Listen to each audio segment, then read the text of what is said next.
André Calab, você me honra muito com a sua presença no nosso programa e com a sua entrevista para a TV IRI. Doutor Valfrido Vargas, você tem a capacidade de me provocar, então continue. É uma honra estar aqui, obrigado. Eu não quero te provocar, muito ao contrário, quero que você conte para nós um pouco da sua experiência. Você que foi secretário de Planejamento, ministro interino em 2 governos, secretário de Fazenda, presidente do Banco do Brasil, presidente do BNDES e ocupou tantos outros cargos importantes na estrutura de organização do Estado brasileiro, de execução de políticas públicas.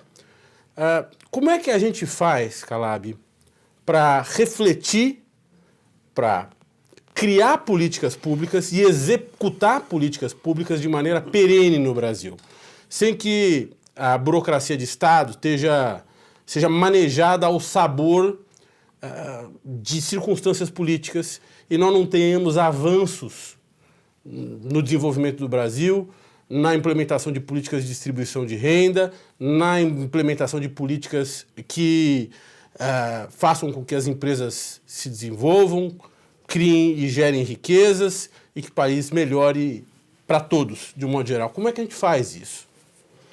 Olha, a tua pergunta já comporta a resposta, que é fundamentalmente alongando horizontes de planejamento e de projeções econômicas, se você quiser. E o alongamento de horizontes de planejamento se dá em estruturas institucionais mais estáveis.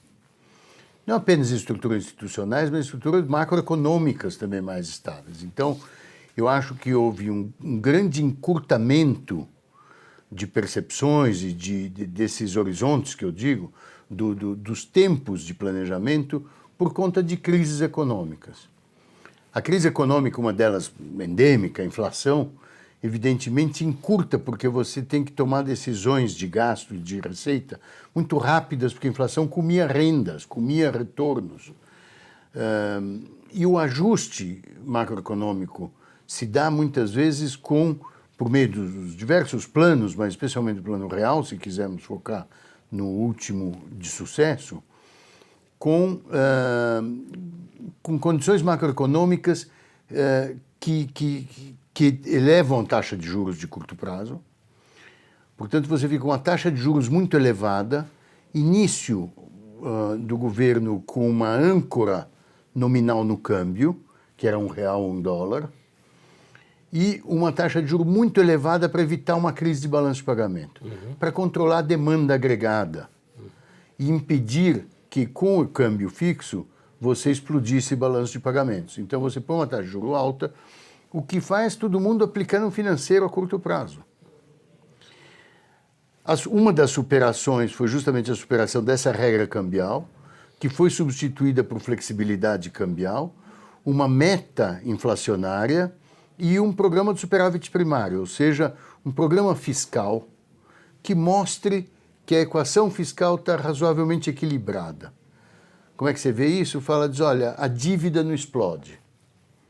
Quando não está equilibrada, quer dizer, quando você gasta mais do que arrecada, evidentemente você tem que pagar a diferença com dívida. Esse é o déficit, mais ou menos, é quanto aumenta a dívida. Se, basicamente, você gasta o que arrecada, a dívida, ou a relação da dívida em relação ao PIB, a tudo que você faz, é mais ou menos estável. Então, no fundo, todo mundo já percebe, e há consenso, de que uma das pré-condições da estabilização é uma situação fiscal equilibrada.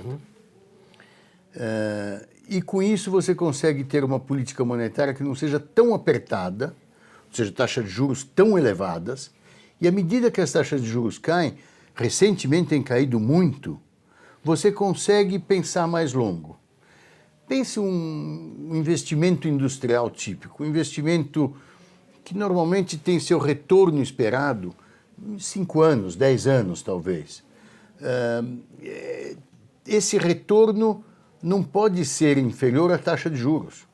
Ou seja, a taxa de juros for 20% e o retorno, o lucro industrial for 15%, Claro que o investidor fica no curto prazo e mais no mercado financeiro, etc. Na medida que a taxa de juros cai, digamos, a 10%, só para seguir o exemplo, e o lucro é 15%, você pode investir, não só capital próprio, mas também, eventualmente, empréstimos a taxas razoáveis, Claro, para produzir. Então, esse alongamento de horizontes decorre da consolidação da estabilização econômica. E a consolidação tem um componente fundamental que todos percebem, que é um certo equilíbrio fiscal. Seja lá o que isso for, podemos dizer, mas o equilíbrio fiscal é difícil de alcançar porque você, na verdade, tem um país com carências e, portanto, com demandas legítimas sobre os estados, nas três esferas de governo federal, estadual, municipal, você tem demandas difíceis de você obter recursos para atendê-las. Você não consegue aumentar a carga tributária e tal. Para além disso, você tem várias considerações, mas quem consegue construir esse quadro são múltiplas instituições, quer no campo jurídico, quer no campo legislativo, quer no campo do executivo. E essas instituições têm que ser estabilidade para poder amparar horizontes mais longos e, fundamentalmente, recuperar planejamento no país. é muito interessante você dizer isso, porque no fim do dia o que você está dizendo é que só é possível planejar um país melhor se nós tivermos uma austeridade fiscal e equilíbrio econômico. E a fiscal requer Equilíbrio econômico. Se nós olharmos basicamente para como é que isso funcionava nos países desenvolvidos nos anos 60, havia estruturas bastante pesadas de planejamento, Estados Unidos, na França, na Inglaterra. De lá para cá, a ideia de planejamento ficou associada com o Estado inchado, de certa forma, o Estado que interfere em tudo, com uma ideia keynesiana da economia. Muita gente prefere um Estado mais retraído e que as relações econômicas e as relações sociais que delas decorrem se estabeleçam com base em regras de mercado, sem a presença do Estado. Nós não poderíamos inserir um elemento para pensar em planejamento, ou seja, como condição do planejamento, a ideologia, o momento que nós vivemos no país, de profunda polarização, não atrapalha a busca de convergências para pensar em planejamento?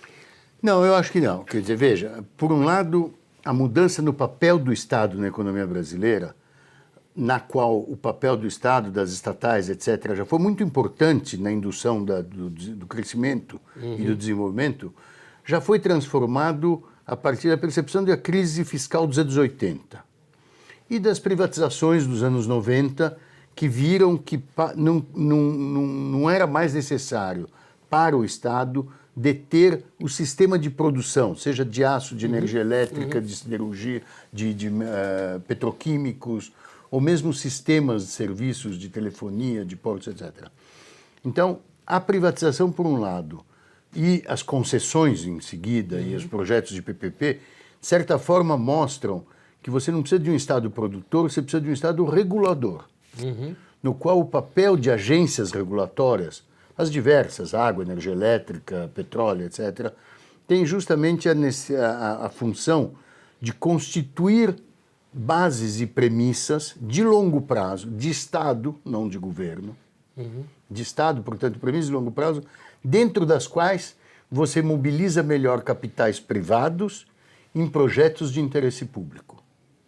Então, em primeiro lugar, mudou a percepção da natureza de Estado possível no Brasil, com seu grau de desenvolvimento e com todas as suas questões.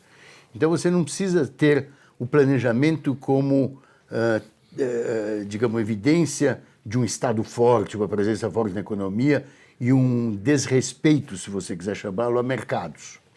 Ao contrário, se você pegar na Constituição mesmo, o sistema de planejamento que eu estou chamando parte de uma lei que é assim, no fim do primeiro ano de cada gestão, de um novo governador, do novo presidente da República, ele se compromete a fazer um plano plurianual de ações do governo para os 4 anos seguintes, os 3 anos de sua gestão e o primeiro ano da gestão seguinte para concatenar uma gestão e outra.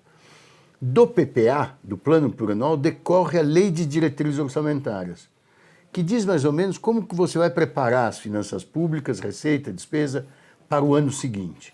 Prepara o orçamento e tem um orçamento. Em nenhum canto do mundo, em nenhum tipo de economia, em nenhuma ideologia, você imagina a ausência do Estado. Claro. E nenhum Estado presente pode se mover sem um orçamento, que decorre de algum planejamento. Esse planejamento da ação de governo, evidentemente, necessita ter uma condição necessária, que é você poder projetar quanto dinheiro vai ter, quanto você vai arrecadar de recursos próprios por meio da carga fiscal, quanto você consegue alavancar de recursos de terceiros, empréstimos, dívidas, e quanto você gasta. Diz assim, olha, nos próximos 4 anos eu vou ter 1.000 de impostos, 200 de dívida, e eu vou poder gastar 1.200. Aí no ano seguinte, bom, no ano seguinte você prepara 300 para gastar, que você vai receber de tais impostos e vai gastar em tais questões. Esse sistema de planejamento da ação de governo, ele não é uma manifestação de um poder público que desrespeite mercados. Não é um Estado forte, distinto de um Estado liberal. Ao contrário, ou você tem um Estado organizado, e tal. E para esse Estado organizado, dentro do seu tamanho, nós não queremos um Estado fraco. Nós queremos um Estado capaz de regular a situação de tal ordem que libere os espíritos animais keynesianos, se você quiser, do investidor privado. Nós precisamos disso. Nessa economia, você precisa, como eu disse, quer dizer, criar condições de base, quer de estabilidade macroeconômica, preços, setor externo, moeda, câmbio, quer na questão fiscal, organização, União, Estados, municípios, que libertem o empresário privado para seus investimentos que têm um retorno relativamente mais longo. Então, se você põe uma taxa de juros de curto prazo muito elevada, uma taxa de juros muito elevada, e ausência de horizontes, o empresário fica mais cauteloso, investe menos, aplica mais no financeiro e, portanto, você não tem espaço para o crescimento. Criar espaço para o pleno desenvolvimento de investimentos privados, variados, de infraestrutura com retorno de longo prazo, concessões, PPPs, retornos industriais, comerciais, quais sejam, privados, é uma função fundamental do Estado se organizar.